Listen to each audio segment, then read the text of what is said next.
Bismillahirrahmanirrahim. Assalamualaikum warahmatullahi wabarakatuh. Baiklah, di sini saya akan menjelaskan tentang manajemen resiko, yaitu resiko, proses manajemen resiko, dan enterprise risk management. Nah, yang pertama di sini resiko dan kondisi ketidakpastian.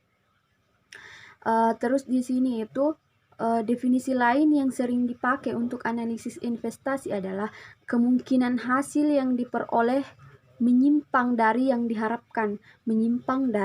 diharapkan, kemudian di sini deviasi standar merupakan alat statistik yang bisa digunakan untuk mengukur penyimpangan. Karena itu, deviasi standar bisa dipakai untuk mengukur resiko. Pengukuran yang lain adalah menggunakan probabilitas. Sebagai contoh, pengemudi kendaraan orang muda lebih sering mengalami kecelakaan dibandingkan kendaraan pengemudi yang lebih muda. Kemudian selanjutnya yaitu tipe-tipe dari resiko itu sendiri. Tipe-tipe resiko di sini yang pertama yaitu resiko murni. Resiko murni di sini adalah resiko di mana kemungkinan kerugian ada, tetapi kemungkinan keuntungannya tidak ada.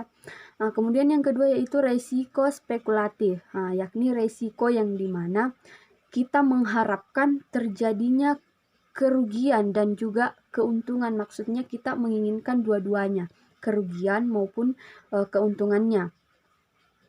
Kemudian yaitu di samping kategori murni dan spekulatif, resiko juga bisa dibedakan antara resiko yang dinamis dan resiko yang statistik. Yang pertama yaitu resiko statis, muncul dari kondisi keseimbangan tertentu. Nah, kemudian resiko dinamis itu muncul dari perubahan kondisi tertentu. Nah, itu bedanya. Selanjutnya di sini yaitu proses manajemen resiko. Proses manajemen resiko di sini yang pertama yaitu identifikasi resiko.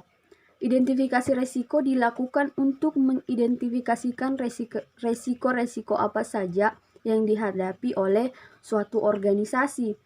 Banyak resiko yang dihadapi oleh suatu organisasi, dimulai dari resiko penyelewengan oleh karyawan, resiko kejatuhan meteor atau komet, dan lain sebagainya. Banyak resiko-resiko yang bisa dihadapi oleh suatu perusahaan tersebut. Nah, yang kedua yaitu evaluasi dan pengukuran resiko. Evaluasi dan pengukuran resiko ini mengukur resiko tersebut dan mengevaluasi resiko tersebut. Tujuannya adalah untuk memahami karakteristik resiko dengan lebih baik, untuk memahami karakteristik resiko yang akan terjadi ke depannya. Makanya diadakan sebuah evaluasi dan pengukuran resiko, mengukur resiko apa yang akan terjadi ke depannya. Kemudian yang ketiga yaitu pengelolaan resiko. Nah, setelah analisis dan evaluasi resiko, langkah berikutnya yaitu pengelolaan resiko, mengelola resiko yang akan terjadi. Maka konsekuensi yang diterima bisa cukup serius, misal kerugian yang besar. Risiko bisa dikelola dengan cara seperti penghindaran tahanan, diversifikasi, atau ditransfer ke pihak lainnya. Kemudian selanjutnya yaitu kegiatan belajar satu ini membicarakan resiko dan proses manajemen resiko. Resiko bisa terjadi dimanapun, kapanpun. Makanya kita harus waspada akan adanya resiko tersebut. Harus ada planning sebelumnya. Seperti halnya ketika kita melakukan sesuatu, harus lebih berhati-hati akan adanya resiko-resiko tersebut. Kemudian di sini selanjutnya itu saya akan mendefinisikan tentang apa itu manajemen risiko. Jadi, manajemen risiko adalah suatu sistem pengelolaan risiko yang dihadapi oleh organisasi secara komprehensif untuk tujuan meningkatkan nilai perusahaan. Meskipun pengertian manajemen risiko adalah seperti yang disebutkan di atas, tetapi ada banyak definisi sebenarnya. Cuman itu yang saya sebutkan tadi salah satunya. Kemudian yaitu prasarana manajemen risiko. Nah, prasarana manajemen risiko di sini salah satu hal yang penting dikerjakan untuk mempersiapkan manajemen risiko. Menyiapkan prasarana yang mendukung manajemen risiko yang meliputi prasarana lunak dan prasarana keras. Nah, di sini prasarana lunak itu tujuan dari budaya standar risiko agar setiap anggota organisasi sadar akan adanya resiko yang akan dihadapi ke depannya. Nah, makanya harus ada langkah-langkah pencegahan sebelum resiko itu terjadi. Kemudian yang kedua yaitu prasarana keras. Nah, di sini prasarana keras di samping prasarana lunak, prasarana keras juga perlu disiapkan. Nah, contohnya di sini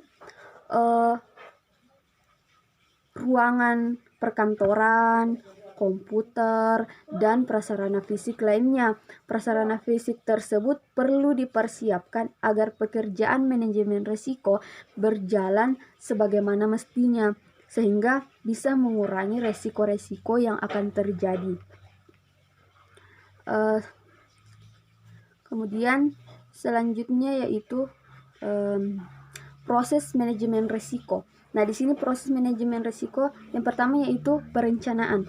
Perencanaan di sini bisa dimulai dengan menetapkan visi dan misi dan tujuan dari manajemen risiko itu sendiri. Kemudian yang kedua yaitu pelaksanaan. Yang kedua ini melaksanakan kegiatan manajemen risiko itu sendiri. Yang ketiga yang di sini pengendaliannya. Setelah kita mengelola pelaksanaannya, ada tahap pengendalian dari manajemen risiko ini sendiri, yaitu pengendalian yang meliputi evaluasi secara periodik pelaksanaan manajemen risiko, output pelaporan yang dihasilkan oleh manajemen risiko, dan umpan balik ataukah yang bisa dibilang dengan flashback. Nah, oke. Mungkin itu saja yang bisa saya sampaikan. Lebih dan kurangnya mohon dimaafkan. Assalamualaikum warahmatullahi wabarakatuh.